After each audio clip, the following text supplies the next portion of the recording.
ओम शांति। आज का अव्यक्त महावाक्य 18 जून 1971 से लिया गया है, जिसका शीर्षक है बुद्धि की अलौकिक ड्रिल। आवाज से परे रहना अच्छा लगता है व आवाज में रहना अच्छा लगता है। असली देश व असली स्वरूप में आवाज है। जब अपनी असली स्थिति में स्थित हो जाते हो तो आवाज से परे स्थिति अच्छी लगती है ना। ऐसी प्रैक्टिस हर एक कर रहे हो। जब चाहें, जैसे चाहें, वैसे ही स्वरूप में स्थित हो जाएं। जैसे योद्धे जो युद्ध के मैदान में रहते हैं, उन्हों को जब भी और जैसा ऑर्डर मिलता है वैसे करते ही जाते हैं। ऐसे ही रूहानी वॉरियर्स को भी जब और जैसा डायरेक्शन मिले वैसे ही अपनी स्थिति को स्थित कर सकते हैं। क्योंकि मास्टर नॉलेजफुल भी हो और मास्टर सर्वशक्तिमान भी हो, तो दोनों ही होने के कारण एक सेकंड से भी कम समय में जैसी स्थिति में स्थित होना चाहें, उस स्थिति में टिक जाएं। ऐसे रूहानी वॉरियर्स हो। अभी अभी कहा जाए परम धाम निवासी बन जाओ, तो ऐसी प्रैक्टिस है जो कहते ही इस देह और देह के देश को भूल अशरीरी परम धाम निवासी बन जाओ। अभी अभी परम धाम निवासी से अव्यक्त स्थिति में स्थित हो जाओ।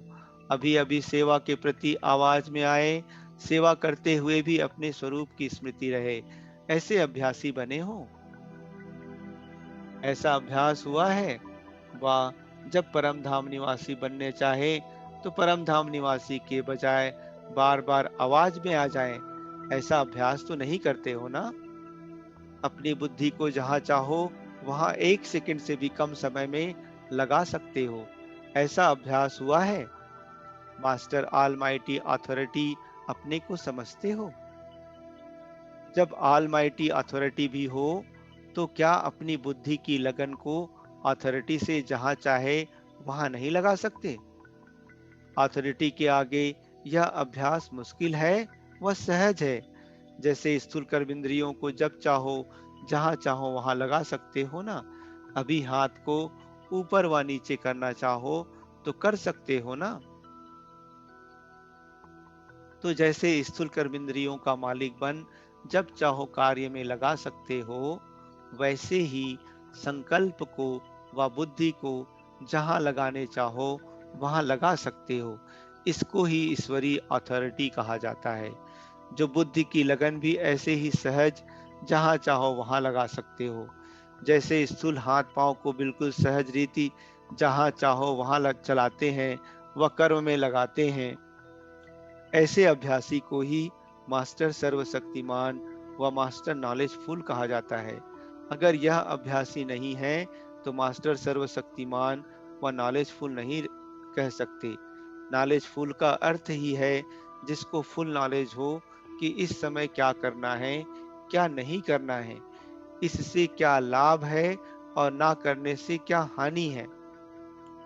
यह नॉलेज रखने वाले ही नॉलेजफुल हैं और साथ साथ मास्टर सर्वशक्तिवान होने कारण सर्व शक्तियों के आधार से यह अभ्यास सहज और निरंतर बन जाता है।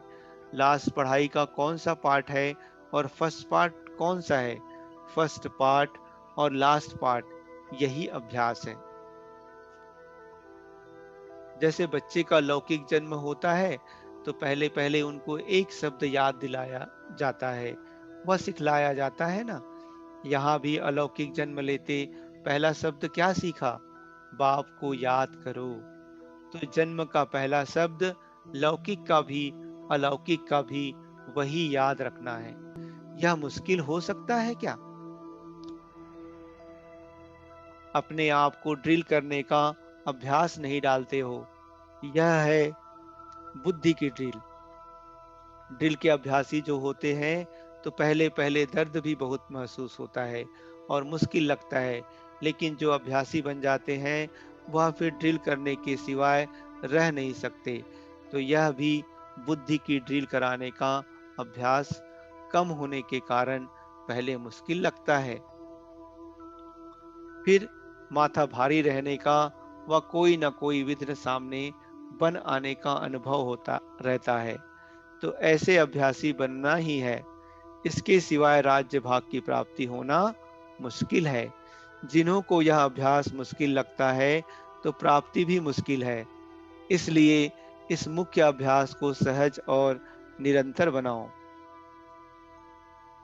ऐसे अभ्यासी अनेक आत्माओं को साक्षात्कार कराने वाले साक्षात बाप दादा दिखाई दे। जैसे वाणी में आना कितना सहज है, वैसे यह वाणी से परे जाना भी इतना सहज होना है। अच्छा, ओम शांति।